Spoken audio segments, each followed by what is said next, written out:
Miren, y esta charla además va a ser exigente porque sobre la historia del nazismo se ha escrito tanto y se ha dicho tantas cosas, son tantos los ángulos que uno puede investigar. Lo que yo voy a hacer en esta charla es básicamente demostrar por qué el nazismo es socialismo y por qué es anticapitalismo y por qué no tiene una diferencia fundamental con el comunismo o el marxismo. Hacer unos pequeños comentarios biográficos de Hitler. Bueno, él nace en 1889 en un pueblo austríaco, ¿ya? Que se llama Braunau am Inn, y el padre de Hitler es hijo ilegítimo de un matrimonio, es un bastardo no reconocido. ¿Qué es lo que caracteriza al padre de Hitler? Esto es importante. Es una persona pequeña burguesa, pero muy pequeña burguesa, clase media baja, que lo único que intenta toda su vida es tratar de demostrar que es alguien, ¿no? En el contexto del pueblo en el que él vive, ¿no? Y es un tremendo resentido social. Es una persona muy frustrada socialmente, con mucha rabia. Y esta rabia la hereda Hitler. Hay una cuestión que define la psique de Hitler, y esto es importante tenerlo claro, y esto lo dice Emil Ludwig en la biografía, que es uno de los grandes biógrafos del siglo XX. Ludwig entrevistó a Stalin, entrevistó a Mussolini, y él escribe un libro sobre estos tres dictadores, que lo recomiendo mucho. Y él dice, bueno, es que resentimiento social, esta rabia social de Hitler. Hitler es una persona que muestra cierta rebeldía e incapacidad de encajar desde el principio, y él no termina el colegio. Él no tiene un Abschluss, como se dice en alemán, de escuela, no tiene un certificado de haber terminado la escuela, ¿ya? Secundaria, nada. Entonces la madre frustrada le dice, bueno, ándate a Viena, porque él quería ser artista, ¿ya? Por lo demás, prácticamente Hitler nunca trabajó en su vida. Y se va a Viena con la ilusión de entrar a la Academia de Bellas Artes en Viena, pero lo encuentran poco talentoso a él, ¿verdad? No lo encuentran lo suficientemente talentoso, y él postula 2 veces, si no mal recuerdo, y lo rechazan. Y después lo rechazan en arquitectura, que le dicen, usted tal vez podría ser arquitecto, y lo mandan a postular, pero como no tiene un certificado de escuela, que él terminó la escuela, entonces, bueno, le dicen, pero usted ni siquiera terminó el colegio, así que olvídese. Y eso le genera mucha frustración. Este es un cuadro que pintó él. Hitler pintaba cuadros, fíjense que ustedes lo ven en internet y se van a dar cuenta que no son tan malos. Y lo otro que desarrolla es lo explica Emil Ludwig, es un fuerte sentimiento antiburgués. O sea, Hitler no es un resentido con la nobleza, con los condes, con los duques, que los ve muy lejos, no es su punto de referencia, sino que los burgueses que tienen plata. Se va a Alemania y él celebra cuando empieza la Primera Guerra Mundial. Una de las cosas que Hitler celebra, o sobre todas las cosas, es, bueno, ahora por fin tengo yo un rol, pertenezco a algo más grande. Y se enlista para ir al frente de combate, ¿no? Para ir a la guerra. Ahora, en la guerra, dicen que él recibe la Cruz de Hierro por un acto de coraje en que supuestamente él solo capturó a 12 franceses, pero las historias que se han revisado, o por lo menos los historiadores que han hecho el trabajo de investigar esto, parece que no es así. Parece que Hitler era un cobarde en la guerra, no era una persona de gran coraje, ni mucho menos. A diferencia de Hermann Göring, que como ustedes saben, fue uno de los más cercanos de su círculo de hierro, que Hermann Göring efectivamente fue uno de los mejores pilotos de la Primera Guerra Mundial. Y era un héroe nacional, porque había derribado 22 aviones. Después de que murió en combate Manfred von Richthofen, que fue el Barón Rojo, el famoso Barón Rojo, ¿cierto? Uno de los que hereda como esta estampa de héroe es Göring, que también era un personaje distinto, un personaje aristocrático de clase alta. Y él efectivamente sí tenía un estatus merecido de leyenda en la Primera Guerra Mundial, que después les fue muy útil a Hitler para utilizarlo para conectarse con ciertas esferas de élite y otras cuestiones más, ¿cierto? Entonces, bueno, eso pasa con él. ¿Y dónde termina Hitler después? En Múnich. Esto parte todo en Múnich. Si usted han ido a Múnich, al Hofbräuhaus, que es famoso, a tomar cerveza, a comer ahí, ustedes pueden ver que muchas reuniones de los nazis o de los primeros movimientos incipientes nacionalsocialistas se desarrollan ahí en Múnich, en distintas, estas típicas cervecerías bávaras, qué sé yo. El Brauhaus es una de las más conocidas. ¿En qué trabaja Hitler? Bueno, Hitler trabaja como espía del ejército alemán sobre estos movimientos reaccionarios en contra del orden establecido que se están formando, ¿ya? Y entonces él empieza a ir a oír las reuniones de estas personas que en realidad era como ver a veteranos, algunos viejos que están ahí conversando de lo mal que está Alemania y de que los judíos tienen todo tomado y nos están sometiendo y qué sé yo. Y él supuestamente va para reportar qué peligro o no pueden significar estas organizaciones. Y las empieza a oír y empieza a decir, ¿saben qué? Tienen razón. Y un día estando ahí de espía, él, para que vean ustedes cómo son las cosas, toma la palabra y da un discurso. Y desata toda su ira y su furia y todo lo demás. Es tan impresionante el discurso que da, que, bueno, aplauso cerrado. Y ahí había un señor, ¿cierto? Que es uno de los fundadores del, porque hay un partido que es anterior al Partido Nacional Socialista Obrero Alemán, que es el Partido Obrero Alemán, ¿ah? El Deutsche Arbeiterpartei, que es este. Este era el logo, y que era el Partido de los Trabajadores de Alemania. Supercapitalista, ¿no? Partido de los Trabajadores de Alemania, ¿no? Esto es, poco después estamos hablando de la Revolución Rusa, o sea, esto es más o menos la misma época. Y que ese partido fundado por un obrero, un cerrajero, de allá de Bavaria, Anton Drexler, y un periodista que se llama Karl Harrer, entre otros más. Y es un partido fundamentalmente antisemita, nacionalista en materia de, básicamente, Alemania primero, la humillación y la guerra y todo lo demás, y revolucionario en términos de lucha de clase. Y aquí esto es un factor muy importante. Varios de los miembros de este partido incipiente, de esta formación que se está dando, son miembros de una sociedad esotérica y ocultista que se llama la Thule-Gesellschaft, la sociedad Thule, que algunos de ustedes habrán oído. Yo no he estudiado la historia de las sociedades ocultistas, pero si hay una que tuvo influencia, probablemente la que más influencia ha tenido en la humanidad ha sido esta, ¿no? ¿Y qué es lo que pensaban en la Thule-Gesellschaft? Que ustedes pueden ver que de ahí viene la suástica. La suástica no la inventó Hitler. La suástica viene, esto lo toman, es un símbolo muy antiguo que se encuentra en culturas en la India, en otros lados, milenario, y ellos lo toman porque la tesis de esta sociedad esotérica es que existe esta raza superior, que es la de los arios, y que los alemanes son los descendientes de esta raza superior, ¿cierto? Esa es la tesis de esta sociedad, de este grupo, y que hay una especie de choque de civilizaciones con otros grupos, especialmente los judíos, que quieren corromper y destruir la raza aria y la raza germana, y una de las formas de corromperlas mezclándose con otras razas, ¿no? Y un poco diluyendo la pureza de la sangre, y tienen todo tipo de locuras en ese sentido, ¿no? Y que lo que se trata es de recuperar la pureza racial y el suelo alemán. Blut und Boden. Uno de los principales integrantes de la sociedad Thule es un poeta alemán que se llama Dietrich Eckart. Y este tipo resulta ser muy, muy relevante porque él escribe: Alemania necesita un Mesías. O sea, ¿quién va a restaurar la gloria y nos va a llevar al reino de los 1000 años, que es el típico milenarismo escatológico? Entonces, ¿quién nos va a salvar y nos va a traer ser paraíso sobre la tierra, básicamente? Una cosa así. Cuando él oye a Hitler, dice: este es. Este es. Y sin Eckart, Hitler nunca habría llegado donde llegó. Hitler lo toma, ve el potencial en esta persona, y dice: este es el que va a generar el cambio. Y Eckart tiene clara una cosa. Él tiene clara, para él, ¿no es cierto?, en toda esta enfermedad delirante mitológica, este conflicto civilizatorio racial que va a terminar llevando probablemente al exterminio de la raza judía, porque si no se extermina la raza judía, entonces los perdedores son los otros, son los germanos y los arios, ¿ya?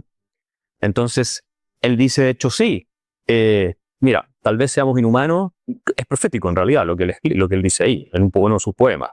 Porque él señala, efectivamente, tal vez sea atroz lo que tengamos que hacer, pero si consiste en o lleva a la salvación de la raza aria, entonces termina siendo moral. O sea, el romanticismo, esta idea de poner los sentimientos por sobre la razón, juega un rol esencial en el auge del nacionalsocialismo alemán. De estas pulsiones revolucionarias y de la creación del paraíso sobre la tierra, este utopismo, etc. Y en 1920 se funda el Partido Nacional Socialista Alemán, que es sobre la base del Partido Obrero Alemán, o sea, el Partido Nacional Socialista Obrero Alemán. Y acá entramos un poco al fondo del asunto, de por qué este es un partido socialista. Y básicamente es anticapitalista. Es un partido anticapitalista y antiburgués. Eso es lo que es. ¿Ah? El partido emite, cuando se funda, un programa de 25 puntos. Yo saqué algunos nomás acá, pero que ustedes pueden ver que son obviamente completamente antiliberales y anticapitalistas, ¿no? O sea, por ejemplo, los actos de los individuos no pueden contradecir los intereses de la comunidad. Esto lo dicen los nazis. El interés de la comunidad es anterior a los actos del individuo. La comunidad entendida y definida como la entienden obviamente los nazis, como el cuerpo colectivo, el organismo, ¿cierto?, social alemán. La Volksgemeinschaft. Sí. Entonces dice, primero, solamente los de la raza pueden ser ciudadanos. Y bueno, eso es importante. Esto es parte esencial del partido. Ningún judío puede ser miembro de la raza. Esta es la cosa racial de ellos. Pero después vienen puras cuestiones económicas, prácticamente. O sea, tienen que abolirse todas las rentas que no sean basadas en la producción. O sea, se acabó el lucro. Alguien decía eso, ¿se acuerdan? El lucro es malo. El lucro es malo, salvo cuando tú estás trabajando en el campo, estás haciendo tus cosas, ahí te puedes quedar con lucro. Pero el lucro, por definición, es malo, ¿ya? En términos generales, ¿no? Entonces, se acaban los intereses. El lucro de los intereses. O sea, yo no puedo darte un crédito y cobrarte intereses.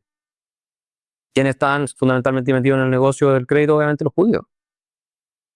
Por eso ellos relacionan todo este capitalismo con los judíos también. Pero no es solo eso, ¿no? No es solamente un tema de raza. Solo los nazis no podían ser procapitalistas. Es una cosa delirante decir que los nazis eran procapitalistas si entendían que el capitalismo iba de la mano con la supuesta raza que explota a través del sistema financiero y todo lo demás. La nacionalización de todas las empresas asociadas para formar monopolio, que en el fondo en esa época en Alemania era casi todas las empresas, porque no teníamos mercados integrados abiertos como existen hoy día. ¿Ya? O sea, nacionalizaciones de empresas.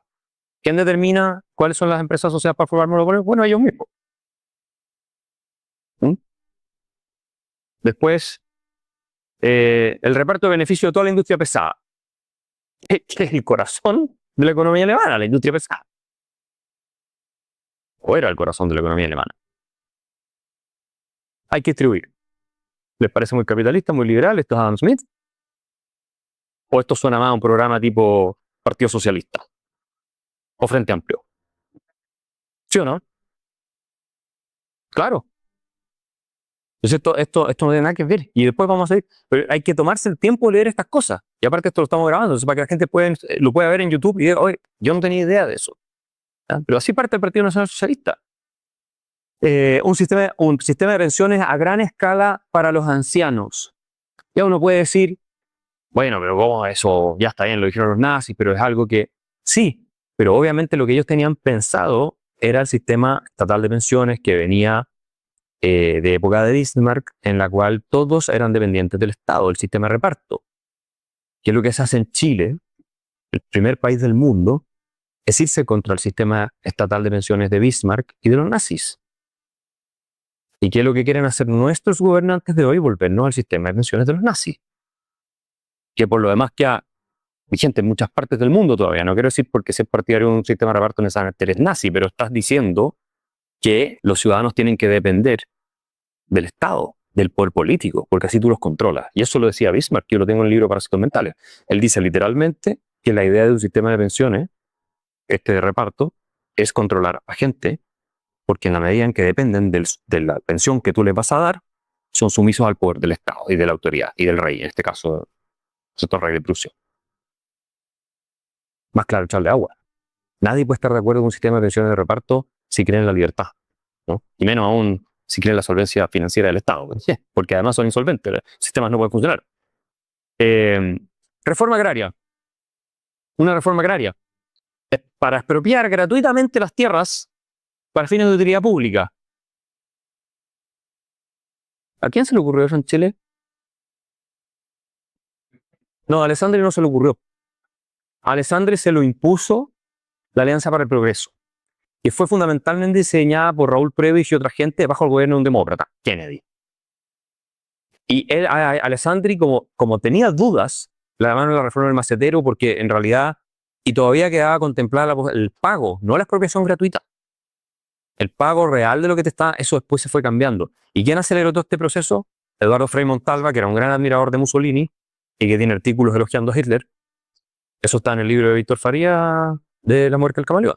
Lo tienen todos los documentos. Pero sobre todo después Salvador Allende, el izquierdo. La reforma agraria, bueno, no fue solo en Chile, fue en toda América Latina.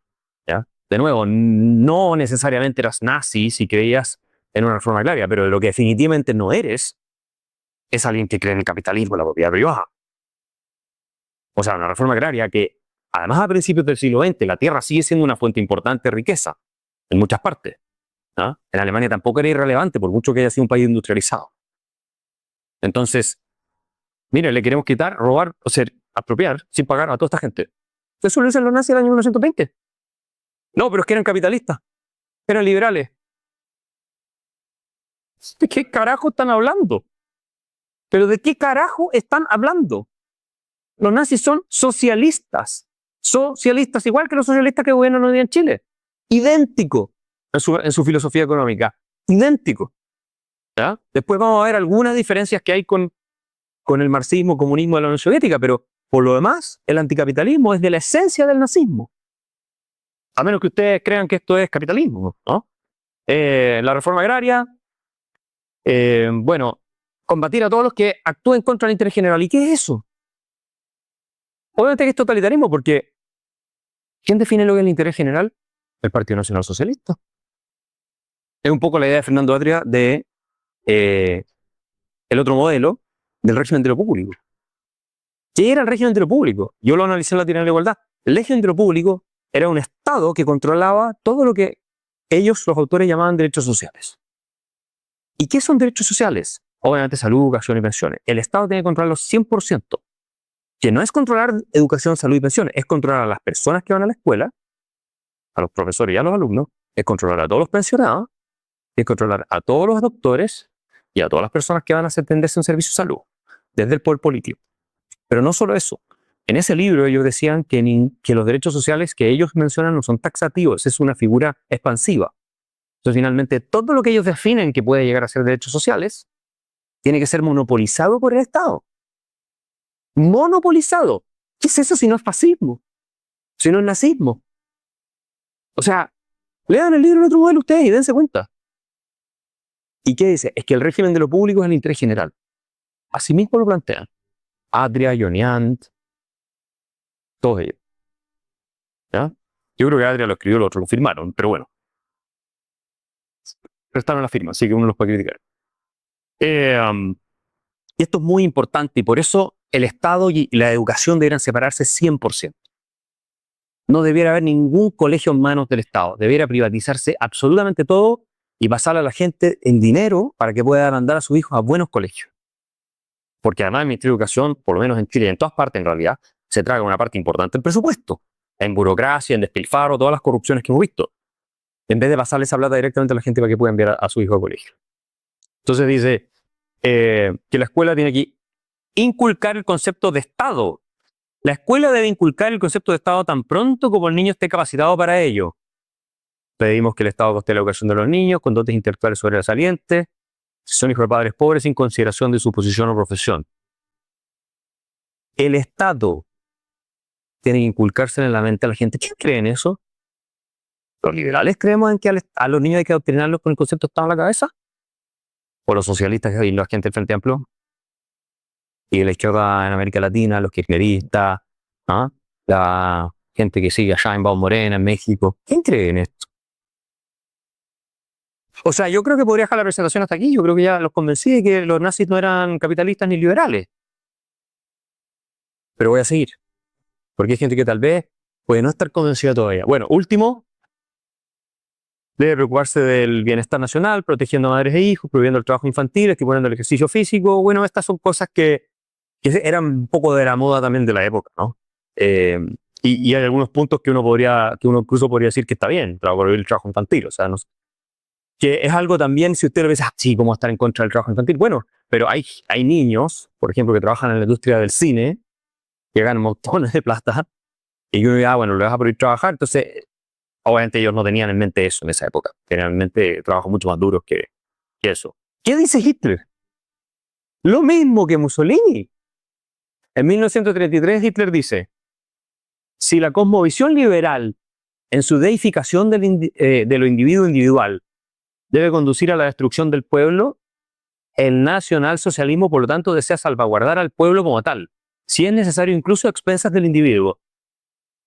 Más claro, echarle agua a esto. ¿Ah? O sea, esto podría estar en el programa de gobierno de Boric. El pueblo, ¿no? El pueblo primero. ¿Quién habla así todo el tiempo? Los comunistas. La gente izquierda. El pueblo, no el individuo. El individuo destruye al pueblo, persiguiendo sus intereses de egoísmo y todo lo demás. Esto lo dice Hitler, el año 1933. Dice, es esencial que el individuo comprenda paulatinamente que su propio ego es insignificante comparado con la existencia de todo el pueblo, el colectivo, ¿no es cierto? Y por tanto la posición de este ego único está determinada exclusivamente por los intereses del pueblo en su conjunto. Nosotros somos tío al pueblo. ¿Y quién es el pueblo? Bueno, el Führer encarna el pueblo, ¿no? El poder del Estado, digámoslo. Y después dice, sobre todo debe comprender que la libertad de pensamiento y voluntad de una nación, la nación tiene libertad de pensamiento. Fíjense las categorías colectivistas. No, porque si nosotros somos la nación en todo este grupo que está acá, tenemos libertad de pensamiento. Lo que está diciendo Hitler es que tenemos libertad de pensamiento como grupo, pero no como cada uno como individuo. ¿Cuál es tu nombre? Kimberly. No tú, sino que todos juntos, así que tú no puedes hablar. Ah, tú tampoco. No, tú tampoco, tú tampoco, tú tampoco. No, es que es el grupo, no ninguno de ustedes en particular. Pero el grupo soy yo, porque el pueblo soy yo, entonces la libertad de pensamiento es para mí. Y si ustedes están en contra mía, están en contra del pueblo, que soy yo. ¿Se le parece liberal eso? ¿Ah? Y entonces termina diciendo, el interés superior de la comunidad debe aquí poner límites a los intereses del individuo y de imponerle deberes. O sea, Hitler está diciendo, si nosotros somos lo contrario al liberalismo, está de acuerdo con su gran amigo y aliado Mussolini. Mussolini dice, somos contrarios al liberalismo clásico, Hitler dice, nosotros somos lo contrario al liberalismo clásico. Pero vienen los zurditos a decir, no, es que los nazis eran liberales, o eran capitalistas liberales, eran de derecha. ¿Ah? Tratan de vincularlo a los que pensamos en el libre mercado, ¿no? Pero piensen ustedes antes de entrar a la parte económica, específicamente, ¿cómo puede haber libre mercado si tú tienes bajo la filosofía de que los intereses del individuo tienen que estar completamente sometidos a los del colectivo? ¿Cómo vas a perseguir tú tu interés? Que eso es la esencia del libre mercado, que cada uno persigue sus fines, ¿cierto? Produce lo que quiere producir, intercambia lo que quiere intercambiar, trabaja lo que quiere trabajar, hay libertad de precios, libertad de contrato, persiguiendo nuestros fines, ¿cierto? Ese era el libre mercado. Eso es incompatible con una idea colectivista en la cual el individuo tiene que estar sometido a los fines del colectivo, que además, ¿quién los determina? Porque ¿quién determina los fines del colectivo? Si el colectivo no está, oiga, señor colectivo, dígame cuáles son sus fines. Los determina el que se atribuye a sí mismo la posición de representar al colectivo. Al dictador, el Stalin, el Fidel Castro, el Hitler, el Chávez, el Allende, cualquiera de todo esto. Ellos determinan los intereses del pueblo, el colectivo, lo que sea. O los nazis utilizaban el concepto de pueblo todo el tiempo. La esencia del discurso de los nazis en la retórica es el concepto de Volk, pueblo. No es que hablaban del individuo y esto, o sea, el pueblo. Igual que lo hablaban los comunistas todo el tiempo, el pueblo, el pueblo, el pueblo. sea, que no es algo... y aquí tienen ustedes la bajada económica que hace Hitler. Estas son declaraciones de Hitler. ¿Cuál es la interpretación económica de esta filosofía colectivista? ¿Ya? ¿Y por qué lo estoy citando? Porque si yo lo digo así, ustedes no van a ver la cita y la fuente textual. Entonces hay que ver qué dijo este tipo para entender bien. Estas son citas que no se reproducen nunca en ninguna parte y que es muy necesario conocerlas. Entonces dice, tendremos que abandonar la idea de que el beneficio individual es lo más importante. El beneficio individual no es el lucro, no. No me vengan con la cosa del lucro, eso no es lo más importante. Y que el interés propio del individuo se deriva el beneficio del conjunto. O sea, Hitler está diciendo, es mentira que de la persecución del interés propio se deriva un beneficio para la mayoría o para el conjunto, para el grupo. Eso está diciendo. Contrario a lo que decía ¿quién? Adam Smith. Adam Smith dice, pero precisamente lo contrario a la riqueza de las naciones. Ahí se lo voy a mostrar. Entonces, dice, el beneficio de la comunidad determina el beneficio individual, no al revés. Claro, porque si tú tienes la idea de controlar el poder total, la única manera de hacerlo es reclamando que tú eres la voz del pueblo y el interés de la comunidad, que tú lo encarnas. No puedes decir que cada persona persiguiendo su interés va a mejorar a la sociedad de manera espontánea, como decía Hayek, el orden espontáneo. No, porque yo quiero controlarlo todo. No los puedo dejar en libertad de acción. Yo tengo que inventar una retórica, tengo que decirles a ustedes, en este tribalismo, ¿no?, que si ustedes actúan cada uno por su lado, esto perjudica a todos como conjunto. Entonces hagan lo que yo les digo que tienen que hacer. Yo los tengo que controlar. Porque yo entiendo su bien, el bien del pueblo, donde ustedes pertenecen, mejor que ustedes. Y tengo que imponérselo incluso a patadas si es necesario. Porque yo represento al pueblo, yo tengo un acceso a una verdad que ustedes no. Porque cada uno de ustedes es inferior, entonces está mirando su propio interés. En cambio, yo sí soy capaz del interés del conjunto. ¿Verdad? Eso es lo que hay detrás de esto. ¿Y qué dice? Es que si dejamos a la gente perseguir su interés individual, van a seguir un egoísmo que destruirá la comunidad. ¿A quién le oímos esto todo el tiempo? ¿Quién dice todo el tiempo que si uno deja al mercado actuar con libertad y que las personas persigan su interés y todo lo demás van a destruir a la comunidad? ¿Quién dice esto? Y después viene otra cita de Hitler que yo quiero para que ustedes vean mejor. La opinión de que el uso de una fortuna sin importar su tamaño es solo un asunto privado del individuo debe corregirse. Aún más en el Estado Nacional Socialista, porque sin la contribución de la comunidad ningún individuo habría podido disfrutar de tal ventaja. ¿Les parece propio de los capitalistas neoliberales salvajes decir, oye, sí, puedes ser rico, pero tú no puedes decir sobre tu derecho de propiedad? No puedes decidir lo que vas a hacer con tu plata. ¿Eso defendemos los liberales?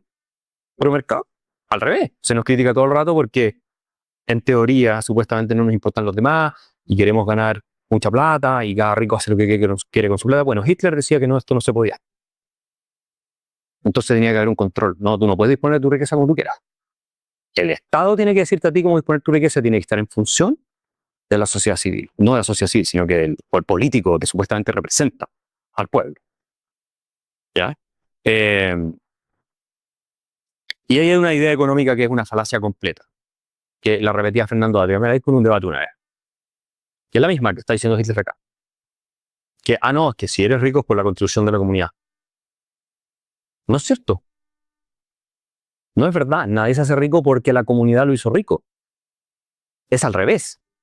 El individuo, la persona, se hace rica en colaboración con la comunidad, pero enriqueciendo al mismo tiempo a la comunidad. O sea, digámoslo así. Si Argentina ganó el último mundial de fútbol, ¿cierto? No es que Messi ganó el mundial porque el resto del equipo estuvo ahí para él. Sí, lo necesitó para ganar el mundial. Pero la verdad es que sin Messi no ganaban el mundial. ¿Me explico? No es lo mismo, la contribución que hace él es mucho más grande que la de los demás. Como la de Elon Musk, que es más grande que la gente que trabaja en SpaceX. Como la de Henry Ford en su minuto fue más importante que la de la gente que trabajaba en su planta. Ellos eran reemplazables. Henry Ford no era reemplazable. Elon Musk no es reemplazable. Ninguno de ellos es reemplazable. Andrew Carnegie no era reemplazable. ¿Ya? Entonces es una falacia completa. este argumento. Es no entender nada de economía, pero bueno, por eso eran socialistas. Y aquí está Adam Smith. ¿Y por qué lo pongo? Para que ustedes vean que Adam Smith, que es el padre de los liberales, por lo menos en materia económica, en tiempos modernos o desde que existe toda esta corriente, dice que al perseguir su propio interés, a menudo el individuo, ¿cierto?, promueve el de la sociedad con mayor eficacia que cuando realmente pretende promoverlo. Esto es muy importante, porque Adam Smith, padre del liberalismo, no solo se dio cuenta del orden espontáneo, las fuerzas del orden espontáneo, sino que además nos advirtió, cuidado con la gente que dice que viene a hacerle el bien a la comunidad. Son los lobos con piel de oveja. Estos tipos la van a terminar destruyendo. Esos son los nazis. Esos son los socialistas. Esos son los comunistas. O sea, Smith, todo lo contrario de lo que dice esta gente, ¿no? Y ven ustedes ya para, no sé, exhibit, como dicen los juicios en Estados Unidos, exhibit A, exhibit B, exhibit C. Esto ya es definitivo.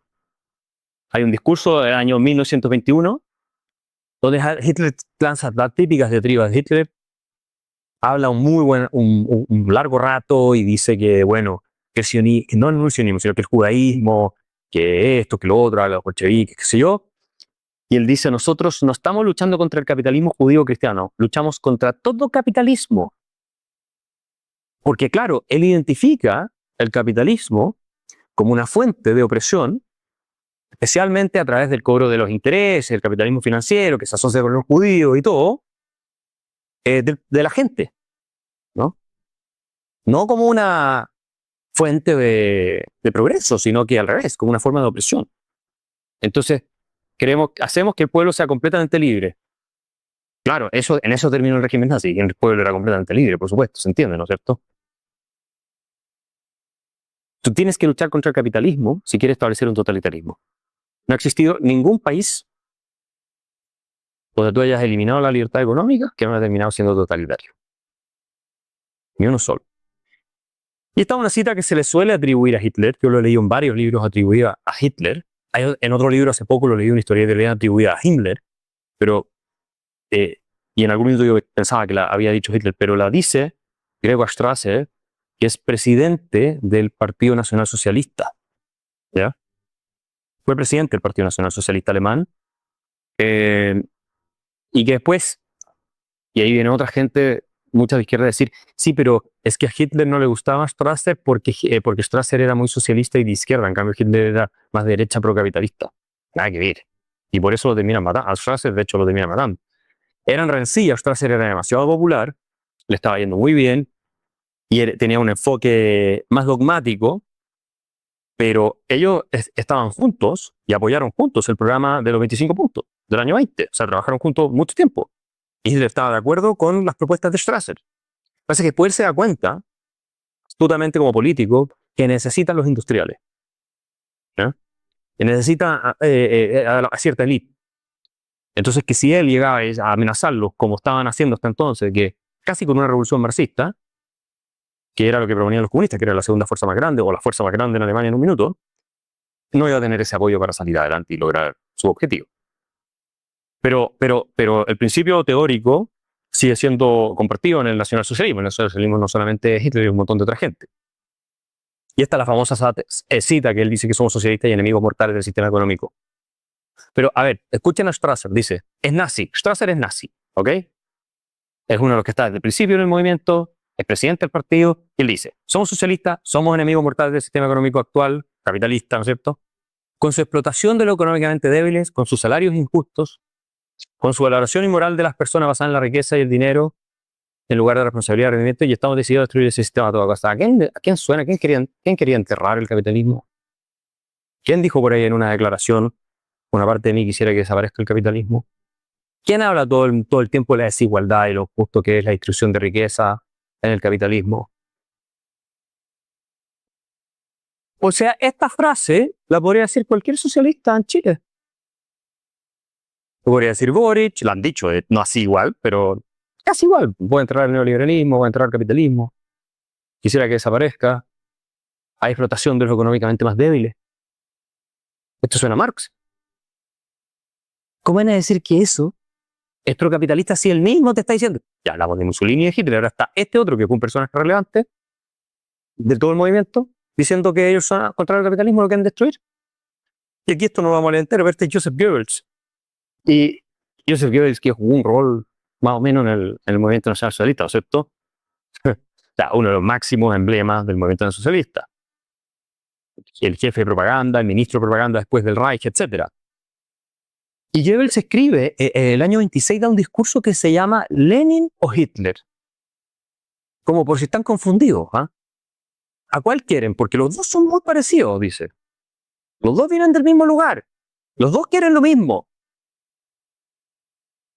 Pero, y después dice por qué hay que preferir a Hitler, porque al final esto igual se vendieron al capitalismo internacional, judío y no sé qué. Pero vean ustedes lo que dice.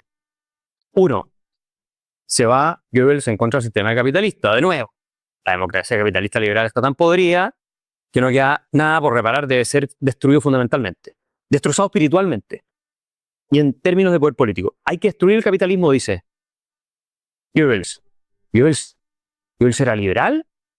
¿Era capitalista o era nazi? Hasta donde yo sé, no sé cuáles que dicen las fuentes en La Moneda, pero Goebbels era nazi. ¿Ah? Ahí está la cosita, la suástica. ¿Ya? Que no, esto no es que esté sponsoreado por una marca de cerveza ni nada así. Lo explico por si acaso, no sé, uno nunca sabe.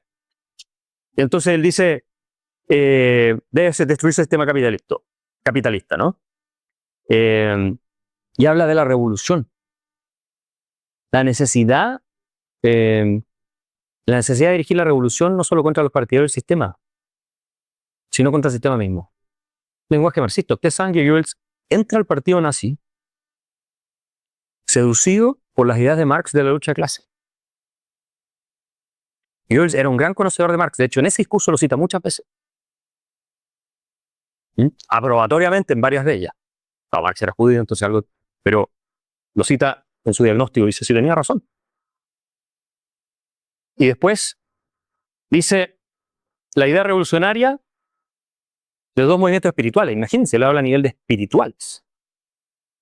En su expresión política en el Partido Comunista y el Partido Nacional Socialista. O sea, él dice, el Partido Comunista y el Partido Nacional Socialista quieren lo mismo, que la destrucción de este sistema. Lo dice Goebbels, que sin Goebbels tampoco Hitler habría llegado a donde llegó probablemente, porque él lo toma en un momento en que Hitler está muy mal, después de que les dan una paliza en las elecciones de 1928, por ahí, o antes las del 26, la 28 le fue mejor, creo. Y entonces lo empieza él le da todo el despliegue que ustedes ven escénico de los nazis, que era una cosa realmente fenomenal, que hasta el día de hoy impresiona a todo el mundo. Bueno, el arquitecto es este señor que está acá, un genio del mal. Un genio del mal inspirado en buena parte en Marx. ¿Ya? Y entonces, bueno, dice, el bolchevismo y la nacional se encarnan en dos personas que lideran una minoría decidida en la voluntad de futuro, en este futuro, sin el capitalismo de la democracia liberal de todo. Lenin y Hitler. Eso es Goebbels. Y después se va contra Lenin porque dice varias cosas, pero entonces estos tipos vienen del mismo lugar. A ver, nadie da un discurso explicándole a la gente por qué preferir a que a B si A y B son completamente lo contrario. Yo no daría un discurso diciendo, bueno, ¿Maduro o Milei? ¿No es cierto? Tú tienes la necesidad de explicar por las similitudes que existen. ¿Por qué tienes que elegir a uno y no al otro? No porque son totalmente lo contrario. ¿Ah? Es como, oigan, por si tienen duda, a la próxima elección presidencial entre Boric y Kast, yo le voy a explicar, porque ¿no es cierto? Hay que explicar las diferencias, porque parece que no están claras. Aquí tienen ustedes. Bueno, aquí tengo varias citas, son todas de Hitler menos lo último, que es un report de las SS, ¿no? Donde Hitler defiende la economía centralmente planificada y muestra admiración por el sistema económico soviético. ¿Ya? Es cierto que Hitler tiene inicialmente declaraciones donde él defendió a la propiedad privada de manera retórica y todo, porque, por lo que les digo, por razones de pragmatismo político, él no quería espantar a los industriales, los necesitaba, y tenía, ¿cierto?, toda esta noción de que la propiedad podía permanecer en la medida en que esté sometida a lo que el partido le dice que haga. Y los industriales hagan lo que el partido les dice que hay que hacer, ¿ya? Y no los intereses individuales. Pero acá dice la economía alemana va a perder frente a la soviética porque tiene mirando, ¿no es cierto?, el sistema soviético, porque tienen un planteamiento muy bueno, digamos. Y aquí él explica su posición. Hitler dice, en 1937, digo, yo le digo a la industria alemana, por ejemplo, tienes que producir esto. Si la industria alemana me respondiera, no podemos, le diría bien, entonces me encargaré de eso. ¿Qué se refiere? Yo me tomo tu industria y yo me encargo de hacerlo. ¿Ya? Pero si la industria me dice, haremos eso, me alegro de no tener que encargarme de eso. Pero ellos tienen que hacer lo que Hitler le dice, superpropiedad privada. ¿No es cierto? Miren lo que dice en 1941. Un uso sensato de los poderes de una nación solo puede lograrse con una economía planificada centralmente. Eso lo dice Hitler. ¿Capitalista? ¿Los nazis? Sí, efectivamente. Si es que los nazis son capitalistas, yo soy, no sé, marxista. O sea. Y aquí tienen otra, ¿no? Tenemos que proceder con rigor, que todo el proceso de producción tiene que ser reexaminado y que los industriales que no quieran someterse a las directivas que emitimos tendrán que perder sus plantas, sin importar si luego se arruinarán económicamente. ¿Eso es capitalismo? ¿Eso es respeto por la propiedad privada? Claro, obvio que muchos industriales, y eso es verdad, por sobrevivir se sometieron a lo que el partido estaba diciendo. Porque no querían perder sus industrias, porque, bueno, el típico acomodo de los capitales con el político de turno. También hubo eso, y había varios que se metieron hasta el Partido Nacional Socialista, eso es cierto. Todo eso pasó, ¿cierto? Y utilizar era un trabajo esclavo y todo lo demás. Y aquí Hitler explica de cómo resolvieron unos problemas que tenían, ¿no es cierto? Dice que es porque la dirección de la economía se había vuelto gradualmente más controlada por el Estado. Solo así fue posible imponer el objetivo nacional general contra los intereses de grupos individuales. Y dice, miren lo que dice, incluso después de la guerra no podríamos renunciar al control estatal de la economía, porque entonces cada grupo de interés pensaría exclusivamente en el cumplimiento de sus deseos. O sea, dice, nosotros estamos controlando la economía. Después de la guerra vamos a tener que seguir controlándola. ¿A quién le gusta controlar la economía? ¿A los capitalistas? ¿A los liberales? No. Y vean ustedes aquí, hay que tenerle un respeto incondicional a Stalin. Stalin era el único hombre de Estado que Hitler admiraba. No había otro. Al único. Hay que tenerle un respeto incondicional a Stalin. Es un genio. ¿Ya? Su planificación económica es tan abarcadora que solo la supera nuestro propio plan cuatrienal. Obviamente, yo no puedo ser menos que Stalin. Nosotros la superamos. No me cabe la menor duda de que no ha habido desempleados en la Unión Soviética a diferencia de países capitalistas como Estados Unidos. La Unión Soviética es superior a Estados Unidos. Eso lo diría un capitalista, por supuesto. O sea, a mí me gusta más la Unión Soviética que Estados Unidos. Un capitalista de tomo y lomo va a preferir la Unión Soviética sobre Estados Unidos. ¿Se dan cuenta que son unos payasos? La gente que dice estas cosas. Dice que en el mundo liberal los negocios vienen primero y luego viene el Estado. No, eso está mal, dice Hitler. No pueden ser los negocios primero. El nacionalsocialismo dice, el Estado dirige la economía. El Estado no está para los negocios, sino que los negocios están para el Estado. Perdón, este era un report de las SS, no era Hitler. Un report de las SS. Bueno, pero va en la misma línea de lo que decía Hitler. Ahora, esta es una cita muy importante porque este señor Friedrich Pollock es un marxista, fundador de la escuela de Frankfurt, ¿cierto? Que se funda, se conoce el 23 como el Institut für Sozialwissenschaft en Alemania, fundado por un empresario alemán, Felix Weil, argentino, en realidad argentino de origen alemán, que tenía una fortuna enorme heredada, y él crea este instituto y ahí van figuras importantes como Horkheimer, Adorno, sí, hay varios ahí, ¿no? Que salen de la escuela de Frankfurt. Después está Marcuse, toda esa gente. Y este señor dice, este marxista, o sea, este es un hombre que es de izquierda, nadie lo puede dudar, y dice, creo que el nazismo debería describirse como la destrucción de todos los rasgos esenciales de la propiedad. Salvo una excepción, que no sé por qué no la... Incluso a las empresas más poderosas se les negó el derecho a establecer nuevos negocios en áreas donde esperaban los mayores beneficios, o a interrumpir la producción cuando ésta se volvía no rentable.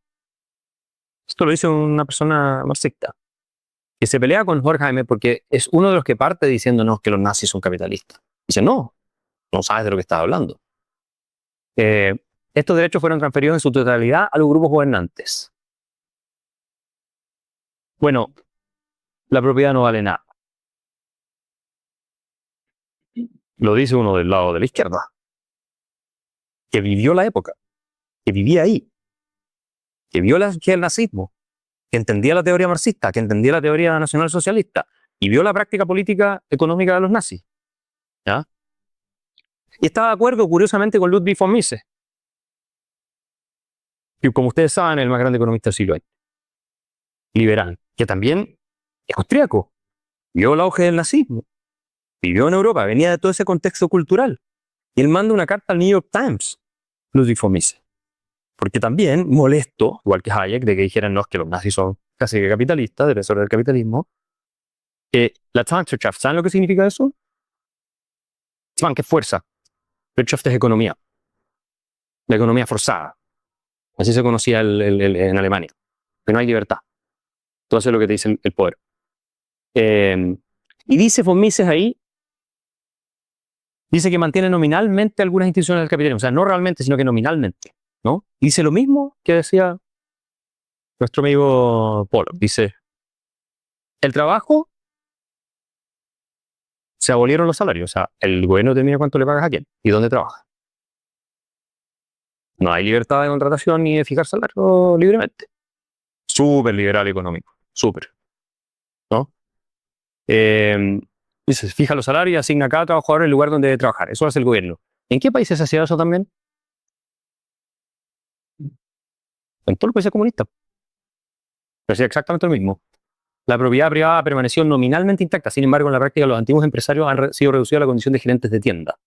Como el gerente de un almacén, un jefe de un almacén, que tiene que hacer lo que le dice el jefe del dueño. Bueno, el gobierno les dice qué y cómo producir, y a qué precios y a quién comprar, a qué precios y a quién vender. Las empresas pueden protestar, pero al final decide el gobierno. El intercambio mercantil en principio son, por lo tanto, solo una farsa. El gobierno es el gobierno, no las demandas de los consumidores lo que dirige la producción. El gobierno, no el mercado, fija los ingresos y gastos de cada individuo. Este es el socialismo con la apariencia externa del capitalismo. Planificación integral y control total de todas las actividades económicas por parte del gobierno. Se conservan algunas etiquetas de la economía de mercado capitalista, pero su significado es completamente distinto al de una auténtica economía de mercado. Y es lo mismo que dice Pollock, exactamente lo mismo que dice Pollock. Uno liberal, el otro marxista. ¿Ya? Esta es una carta donde Hitler está en el poder y es su mejor momento.